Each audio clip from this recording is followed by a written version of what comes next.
Next, let me discuss the other group of immunomodulators. They are called as the purine synthesis inhibitors. Now, if you take this particular purine synthesis inhibitors, first let me tell you what are your purines. Remember, the purines are the adenine and as well as guanine, right? These are the purines. So this particular purines, they form the nucleotide. They are a part of the nucleotide, and it is this particular nucleotide which is the building blocks for your nucleic acids, that is DNA and as well as RNA. So once this particular drugs will inhibit the purine synthesis, then the formation of the nucleic acids, that is DNA and RNA, will not occur. Now let me tell you what are the drugs in this purine synthesis inhibitors. The drugs in this particular purine synthesis inhibitors we have is mycophenolate,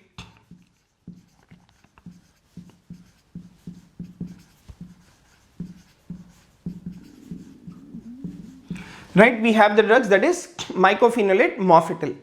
Now this mycophenolate mofetil, as such, it is an inactive form.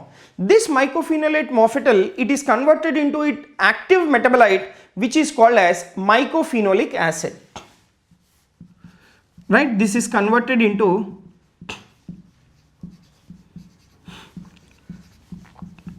an active metabolite, and what is the name of this particular active metabolite? It is called as mycophenolic acid.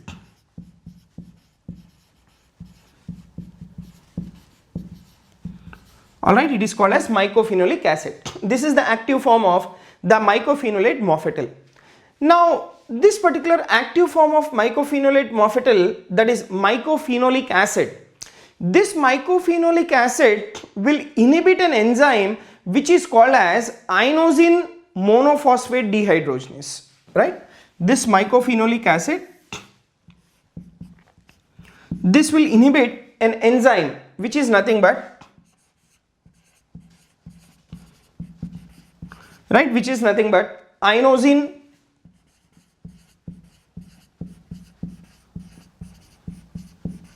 monophosphate dehydrogenase, right? Inosine monophosphate dehydrogenase, that is IMP dehydrogenase. Now what is the use of this enzyme? Remember, this enzyme is necessary for de novo synthesis of the purines, right? This is required, right? This is required for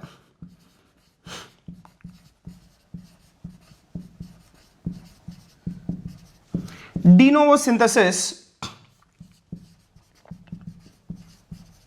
right? It is required for the de novo synthesis of the purines.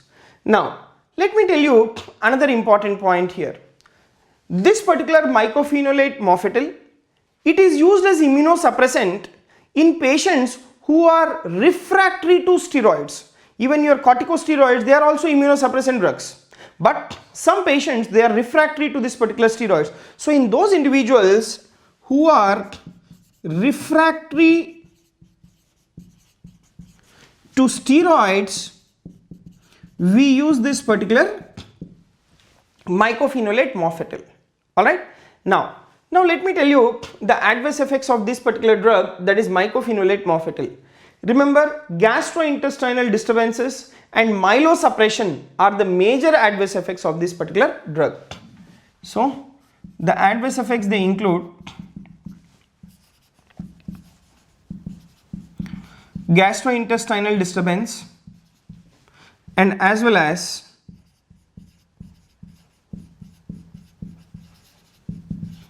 the myelosuppression. So these are the major adverse effects of this particular mycophenolate mofetil. Now after having discussed about the purine synthesis inhibitors, let me discuss another important immunomodulator group, that is your antimetabolites.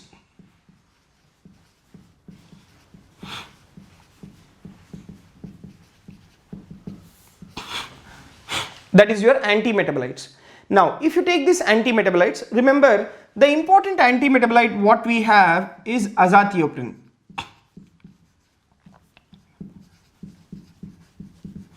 Right, important antimetabolite what we have is azathioprine. Now if you take this azathioprine, remember it is the only antimetabolite that is used as an immunosuppressant but not as an anti-cancer drug, right? This is an important point.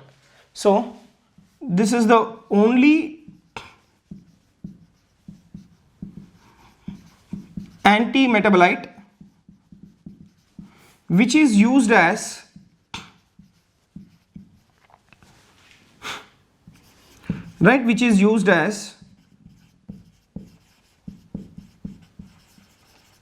immunosuppressant drug but not as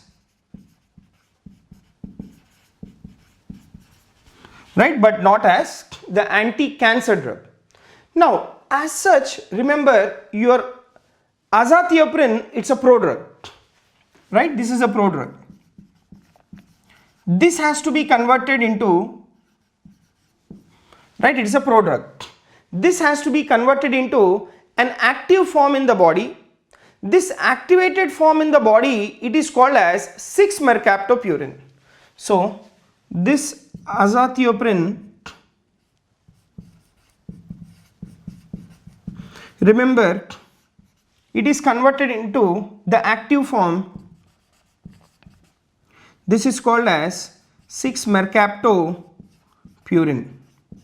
Now if you take this particular 6-mercaptopurine, remember this 6-mercaptopurine, it is having the anti-cancer activity,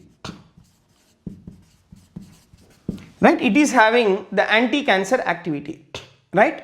Now a point what you need to remember is this azathioprine as such, it lacks the anti-cancer properties because conversion to active metabolite occurs only in the lymphoid cells. Remember a point here, azathioprine, it does not have the anti-cancer property, right? It does not have the anti-cancer property. Now why do you think that it does not have the anti-cancer property? Because the conversion of azathioprine to 6-mercaptopurine, it occurs only in the lymphoid cells. Okay, so conversion, it occurs only in the lymphoid cells. So that is the reason why it lacks the anti-cancer property. Now if you take the adverse effects of this particular azathioprine, the major toxic effect is the bone marrow suppression, right? The major adverse effect is bone marrow suppression, right? Remember this azathioprine dose should be reduced if allopurinol is used concurrently. Why? Because this 6-mercaptopurine is also metabolized by xanthine oxidase, right? So I'll tell you the drug interaction. Remember the dosage of this azathioprine or the dosage of this 6-mercaptopurine should be reduced if allopurinol is used concurrently, right? So 6-mercaptopurine, if it is used along with allopurinol. Now what is this particular allopurinol? Allopurinol, remember it is the drug, it is used in case of hyperuricemia. What is the mechanism of action of this particular allopurinol? The mechanism of action of the allopurinol, it is a xanthine oxidase inhibitor.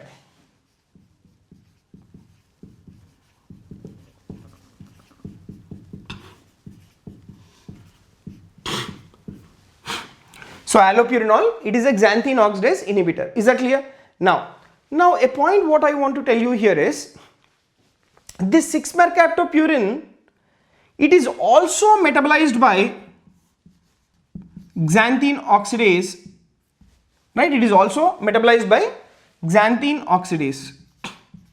Now what is your allopurinol doing? Allopurinol is inhibiting the xanthine oxidase enzyme. Now once this particular xanthine oxidase enzyme is inhibited, now do you think that the 6-mercaptopurine will be metabolized? No. Okay, so that is the reason why, right? That is the reason why if you are using 6-mercaptopurine along with allopurinol, the dosage of the 6-mercaptopurine should be reduced. So that is an important point. So let me shortly revise the purine synthesis inhibitors and as well as the antimetabolites. So if you take this particular purine synthesis inhibitors, the drug what we have is the mycophenolate mofetil. Mycophenolate mofetil, it is converted into active form for having its mechanism of action, that is mycophenolic acid. This mycophenolic acid will inhibit an important enzyme that is called as inosine monophosphate dehydrogenase.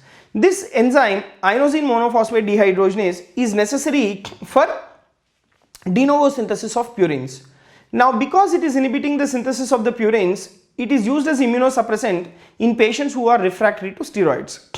The adverse effects include the gastrointestinal disturbances and myelosuppression. They are the major adverse effects of this particular drug. And you take the other group of drugs, that is antimetabolites. You take the antimetabolites, that is azathioprine. Azathioprine, it is the only antimetabolite that is used as immunosuppressant but not as an anti-cancer drug. As such, azathioprine, it is a prodrug. It has to be converted into active form, that is 6-mercaptopurine, and 6-mercaptopurine, it has the anti-cancer activity. Now, if you take azathioprine, it lacks the anti-cancer property because the conversion to active metabolite, it occurs only in the lymphoid cells. And the major adverse effects of this particular 6-mercaptopurine is the bone marrow suppression. And the dosage of the 6-mercaptopurine should be reduced when it is used concurrently with the allopurinol, because 6-mercaptopurine is also metabolized by xanthine oxidase, and your allopurinol is a xanthine oxidase inhibitors. So this is about the antimetabolites.